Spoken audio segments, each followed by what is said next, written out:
बिस्मिल्लाहिर्रहमानिर्रहीम, अस्सलाम वालेकुम नाज़रीन मोहतरम। दो बड़े इजलास हुए हैं और एक पाकिस्तान के अंदर हुआ है, दूसरा लंदन के अंदर हुआ है। जो पाकिस्तान के अंदर हुआ है उस इजलास के बाद नाज़रीन कराम इस हुकूमत को दो बड़े झटके लगे हैं, जिसकी वजह से वफाक इंतहाई परेशान है और यह समझ लें कि वफाक की आखिरी सांसें चल रही हैं। दूसरी तरफ लंदन के अंदर जो बड़ा इजलास हुआ है उसके अंदर दो बड़े साजिशी मोहरे पकड़े गए हैं, दो बड़े चेहरे बेनकाब हुए हैं। इन तमाम तर दोनों इजलास के अहम पॉइंट्स मेरे पास मौजूद हैं। मैंने इनकी तमाम तर तफसीलात आपके साथ शेयर करनी है, एक एक करके आपके सामने। पहले जो है नंबर 1 इजलास के बारे में रखता हूं कि जो पाकिस्तान के अंदर, मैंने आपको गुज़श्ता व्लॉग के अंदर एक बात बताई थी कि पाकिस्तान के अंदर कल जो चल रहा था NSC नेशनल सिक्योरिटी कमेटी का इजलास चल रहा था और उसके बारे में कामरान खान साहब ने कहा था कि हो सकता है कि इसके अंदर इतने बड़े अहम फैसले हों कि ये इस हुकूमत का आखिरी जो है नेशनल सिक्योरिटी कमेटी का इजलास हो। नाज़रीन साहब, उसकी तमाम तर डिटेल्स आ गई। उसके अंदर सबसे बड़ा जो फैसला किया गया वो ये है कि बड़े घर से ये कहा गया है कि आप अपना गंद खुद साफ करें, हम आपके साथ नहीं हैं। यानी वो जो एक मतलब खास कमेटी बननी थी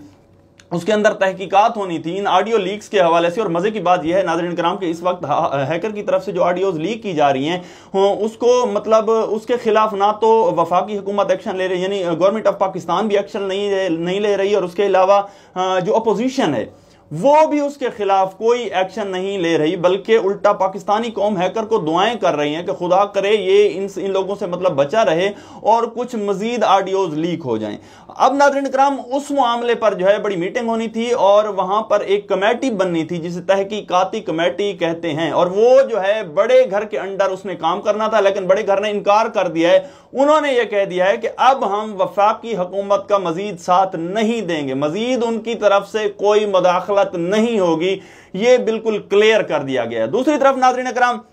मैंने जो दूसरी मतलब विकेट के बारे में आपको कहा है वो विकेट ये है कि जो आसफा भुट्टो साहिबा हैं, जरदारी साहब की बेटी हैं, उनकी तरफ से ये कहा गया है कि बाबा की तबीयत बिल्कुल ठीक नहीं है, वो अभी तक वैसे की वैसी नासाज है। और मुमकिना तौर पर उन्होंने एक तो कौम से अपील की है कि उनके लिए मतलब उनके बाबा के लिए, जरदारी साहब के लिए दुआ भी करें कि खुदा उनको शिफा दे। दूसरा उन्होंने ये कहा है कि मुमकिना तौर पर उन्हें जो है बहुत जल्द मुल्क से बाहर जाना पड़े। यानी मैंने जो आपको बताया था कि इशारे मिल रहे हैं कि किसी घर की तरफ से उन्हें इशारा पहुंच चुका है कि अब आपने किसी भी तरह पाकिस्तान से बाहर जाना है। और आने वाले वक्तों में आप देखेंगे कि पीपल्स पार्टी जो है वो नून लीग की मुखालफत करती हुई दिखाई देगी। वो दूसरा नाज़रीन कराम ये अमल भी यानी कंप्लीट हो गया है। अब वो जो नेशनल सिक्योरिटी का इजलास था नाज़रीन कराम, हमारा अलमिया ये है कि उसके अंदर यानी देखेंगे ये पाकिस्तान की तारीख का सबसे बड़ा इजलास होता है। इसके अंदर जो शख्स यानी उसका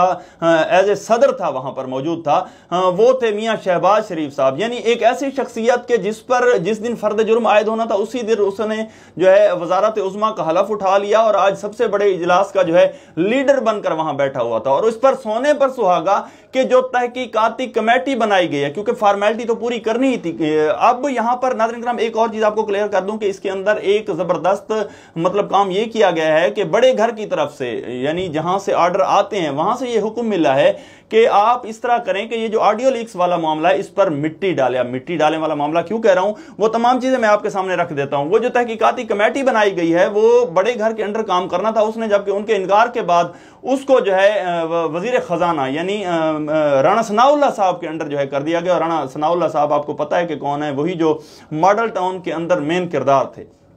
तो अब मेरा नहीं ख्याल कि जब मॉडल टाउन वालों को इंसाफ नहीं मिला तो यहां पर कौन सी तहकीकात होनी है। यानी दूसरी तरफ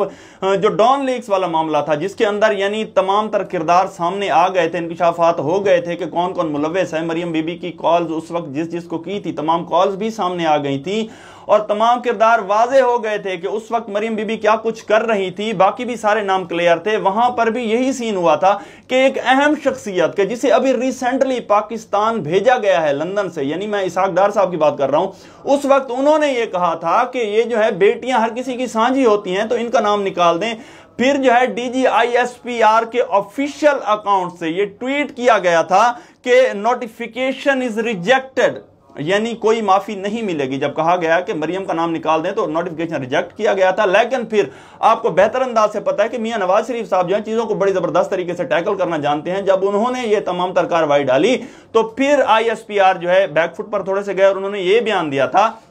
कि ठीक है जो हुकूमत की तरफ से कर दिया गया है वो कर दिया गया, लेकिन यहां पर एक चीज बड़ी जबरदस्त और दिलचस्प है, और वो ये है नाज़रीन इकराम कि एक ही शख्सियत को वहां पर निकाला गया था और वो शख्सियत थी तारिक फातमी साहब। उस वक्त उन्हें निकाला गया था, लेकिन जब जैसे ही मतलब शहबाज शरीफ साहब छोटे मियाँ जो है वज़ारत उज़्मा का हलफ उठाते हैं तो उन्हें अपने लिए मतलब एक मुआविन ख़ुसूसी के तौर पर तैनात करते हैं, लेकिन फिर एक मतलब एहतजाज के बाद उनकी मजबूरी बन जाती है कि इस बंदे को जो है निकाला जाए। लेकिन नाज़रीन इकराम उस वक्त भी यही सीन हुआ था कि मतलब वो किरदार जो बेनकाब हो चुके थे उन पर मिट्टी डाल दी गई थी, और एक बार फिर से राणा सनाउल्लाह साहब को इस कमेटी का जो है वो हेड बनाने का मकसद यही था कि इस तमाम तर चीज़ों पर जो है ऑडियो लीक्स हो रही हैं इन पर जो है किसी तरह मिट्टी डाल दी जाए। एक तरफ तो नाज़रीन इकराम ये फैसला हुआ है कि जरदारी साहब और बड़े घर की तरफ से ये खबर पहुंचा दी गई है कि अब हम वफाक के साथ नहीं हैं, आप अपना गंद साफ करें, खुद करें।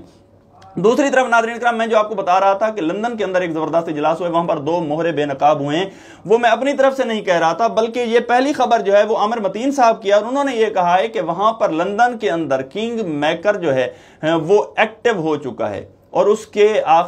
नाम के आखिर में जो है रियाज आता है। अब नाज़रीन किराम जाहिर सी बात है अगर कोई थोड़ा सा भी मतलब कोशिश करें आप तो आपको भी समझ आ जाएगी, जब उन्होंने नाम नहीं लिया तो जाहिर सी बात है मैं भी नहीं लूंगा, लेकिन वहां पर उसके नाम के आखिर में बताया जा रहा है कि रियाज आता है। और एक तो वो पकड़ा गया क्योंकि किंग मेकर उसे इसलिए कह रहे हैं क्योंकि उसी शख्सियत का मुबैना तौर पर बताया जा रहा है कि उसी का हाथ है कि ये तमाम तर जो यहां पर पाकिस्तान के अंदर रिलीफ मिल रहे हैं, ये मतलब ट्रेलर आप देख रहे हैं कि इसाक डार साहब, मरियम नवाज को रिलीफ मिलना, इसी तरह जो है कैप्टन सफ्तर को रिलीफ मिलना, ये तमाम चीजें ट्रेलर हैं, लेकिन असल मकसद इसका जो था वो ये था कि किसी तरह नवाज शरीफ साहब को जो है वतन वापस लाया जाए। उसके अलावा नाज़रीन इकराम जो दूसरा मोहरा बेनकाब हुआ है वो ये है कि नुसरत जावेद साहब ने यह खबर ब्रेक की है कि असल में अंदर खाने वहां पर जो है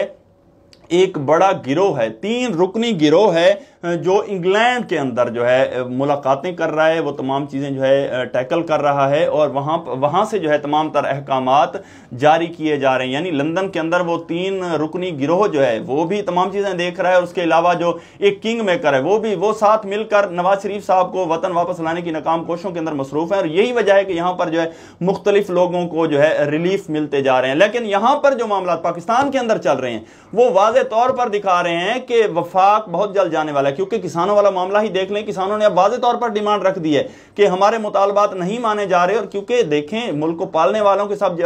जब इस तरह का सलूक होगा कि उनके पास खाने पीने की चीजें नहीं है, रात को वो खुली सड़कों पर जो है सोने पर मजबूर हैं और उनकी कोई बात सुनी नहीं जा रही, तो जाहिर सी बात है कि इस हुकूमत का जाना वाज़े तौर पर दिखाई दे रहा है कि कप्तान की कॉल से पहले ही जाना ठहर गया, क्योंकि कप्तान ने कहा था कि हो सकता है कि कोई लॉन्ग मार्च की कॉल ना हो और अचानक एक सरप्राइज से ये हुकूमत चली जाए। तो मेरे ख्याल में वो सरप्राइज बहुत जल्द आने वाला है। मिलते हैं अगली वीडियो में कुछ नई मालूमात के साथ, तब तक हमें इजाजत दीजिए। अल्लाह के बाद पाकिस्तान जिंदाबाद।